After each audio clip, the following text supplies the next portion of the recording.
El punt d'informació i orientació per a adolescents també porta als instituts de la ciutat diferents activitats de prevenció amb material específic pels alumnes d'ESO, així com exposicions itinerants o tallers amb les famílies.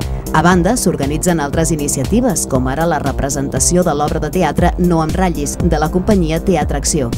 En aquest muntatge es recreen, en clau d'humor, diferents situacions habituals entre els joves amb l'objectiu d'informar sobre els efectes de les drogues i de trencar falsos tòpics.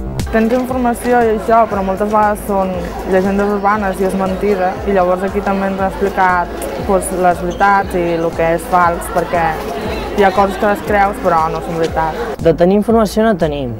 El que passa és que el que no volem és buscar-la, com siguéssim, perquè es pensen que si fumes i tot això és guai i tot això, però en realitat no saben que pot arribar a ser perjudicial per ells fins a un punt bastant greu. Intenten informar-nos, però mai és prou informació la que ens donen. O sigui, hi ha molta gent que té la informació però no li fa cas. Però a vegades jo crec que sí que ens hauríem d'informar una mica més. El tema és educar i és informar. I a vegades també jo el que penso és que a vegades amb el tema de drogodependència, el tema de drogues, es dona molta importància al fet del consum, al fet de la droga, que és una paraula que així dita sola, droga, sona molt malament, nosaltres diem les drogues, la substància, sinó que és més un tema que s'ha d'abordar des de l'educació crítica. És a dir, els joves per mi o per nosaltres no estan al problema aquell consum puntual o aquella relació amb una substància, sinó que el jove tingui esperit crític, que tingui l'educació que calgui amb valors, que tingui el suport social, sigui familiars, amics, i que no estigui tot el dia enganxat a una pantalla, que no estigui tot el dia pensant en comprar-se roba de marca, que tingui alguna inquietud intel·lectual, que no impliqui consumisme, que no impliqui una mica això el no pensar i el tenir aquesta consciència de consum, que això el que genera són els problemes a nivell de drogues i a tots els altres. El món de la nit i les drogues estan estretament relacionats. Per això, l'associació Arso Festa, vinculada al Servei de Drogodependències, munta parades en festivals i concerts on s'assessora i es dona tot tipus d'informació sobre els efectes de les drogues. I és fonamental estar a peu de carrer i conèixer el que està passant al dia a dia a les persones. És a dir, si ens quedem en el despatx, ens quedem en les reunions amb els professionals, difícilment podrem elaborar projectes o dissenyar intervencions que realment siguin efectives. I això ja val per a poblacions més ocultes o poblacions amb més problemes com en població general. Amb joves també, si no estem al carrer, si no estem a les festes, no estem en els seus llocs, no coneixerem mai la seva realitat de veritat.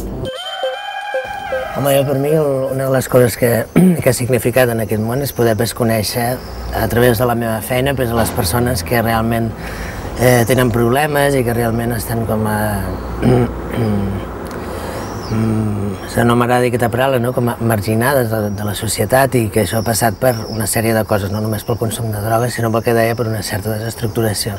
Doncs veure com amb un petit treball, un petit esforç amb aquestes persones, una mica d'acostament, de caliu, d'escolta, la feina que pot arribar a fer aquest petit treball.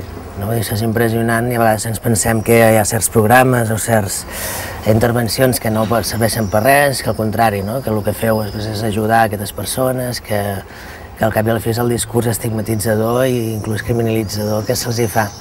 Doncs bé, al contrari, amb una petita feina i sobretot això a nivell humà, per poc que donem podem aconseguir molt. I això per mi és molt important.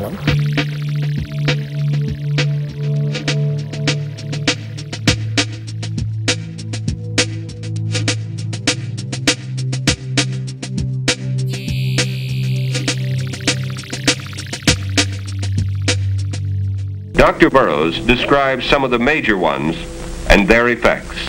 From the complete anesthetics, or the ones that will put you entirely to sleep, we can go into the depressants, or the downers as they're known, and these are of course primarily the barbiturates. These are known as the Red Devils, the Secanols, the Nembutols, or Yellow Jackets, the Tuanols or Rainbows, and so forth.